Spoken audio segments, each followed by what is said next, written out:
હું સુતો પારણે પુત્ર નાનો રડું છેક તો રાખતો કોણ છાનો મને દુખી દેખી દુખી કોણ થાતું મહાહેતવાળી દયાળી જમાતું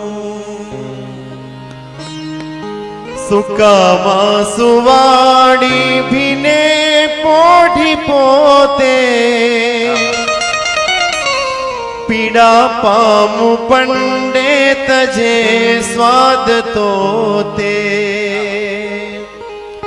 બને સુખ માટે કટું કોણ ખાતું મહાહેતવાળી દયાળી જમાતું એ માં જ હોય. દઈ છાતી સાથે બચી કોણ લે વિમલભાઈ, નાનકડું ઘર અને ઘરમાં છોકરાને ભૂખ લાગી. તમારી આ કડી વચ્ચે રોકું છું. ભૂખ લાગી એટલે કે માં મને જમવું છે. હવે લાડુ એક જ હતો, અડધો જ હતો. અડધો મોટો ભાઈ ખાઈ ગયેલો, અડધો જ લાડુ હતો. માં અડધો નહીં, મને આખો કરી દે. બાપુજી બાજુ બેઠા હતા, કીધું હવે અડધો ખાઈ લે ને, અડધો મળ્યો એટલું નથી સારું રાખતું. બાપુજી તો ખીજાઈ જાય, સ્વાભાવિક. અડધો મળ્યો એમાં ખાઈ લે સાનું આટલું કીધું. પણ માએ કીધું ના બેટા ઉભર, હું છે ને આખો કરી આવું. હવે ઘરમાં એક જ લાડુ હતો ને એ અડધો જ હતો. પણ સાંભળજો, માં કોને કહેવાય એનો બહુ નાના નાના દાખલા છે મારી પાસે. માં અંદર ગઈ અને અડધો લાડુ હતો એને આમ દબાવી અને આખો કરી દીધો. લે બેટા આખો લાડુ, અડધાને આખો કરીને ખવડાવે ને એ જને. એટલે છાતી સાથે બચી કોણ લે તું તજી તાજુ ખાજુ મને કોણ દે તું મને કોણ મુખે મીઠા ગીત ગાતું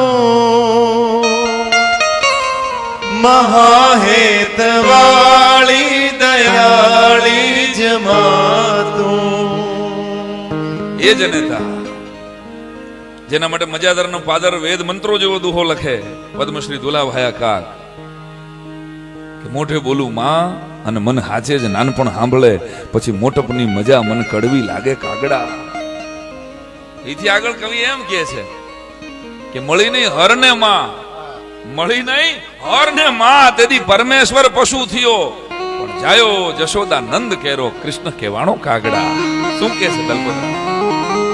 પડો કે ચડો તો ખમા આણી વાણી પડે પાપણે પ્રેમના પૂર પાણી પડો કે ચડો તો ખમા આણી વાણી પડે પાપણે પ્રેમના પૂર પાણી પછી કોણ પોતા તણા દૂધ પાતું મહાહેતવાળી દયાળી જમાતું. માં પ્રેમનું પૂરું વર્તુળ છે. અને એટલે જ મુનવ્વર રાણા નામનો ઉર્દુ શાયર એમ કે છે કે એ અંધેરા દેખ તેરા મુંહ કાલા હો ગયા, એ અંધેરા देख तेरा मुंह काला हो गया, माने आंखें खोल ली घर में उजाला हो गया. ए अंधेरा देख तेरा मुंह काला हो गया, माने आंखें खोल ली घर में उजाला हो गया. और किसी के हिस्से में घर आया, किसी के हिस्से में दुख आई, किसी के हिस्से में घर आया, किसी के हिस्से में दुख आई. घर में सबसे छोटा था, मेरे हिस्से में मां आई. घर में सबसे छोटा और इस तरह से और इस तरह से वो मेरे गुनाहों को धो देती है। સાંભળજો, દરેક ના ઘરમાં પોતાની માં માટેનો અનુભવ હશે। इस तरह से वो मेरे गुनाहों को धो देती है। माँ जब बहुत गुस्सा होती है तब रो देती है। और माँ की जली हुई रोटियों पर बहुत शोर मचाया तुमने। આ શેર આજના યુવાનોને કામ લાગે એવું સમજવા જો। माँ की जली हुई रोटियों पर बहुत शोर मचाया तुमने। दो शब्द माँ की जली हुई उंगलियों पर भी बोल देते हैं।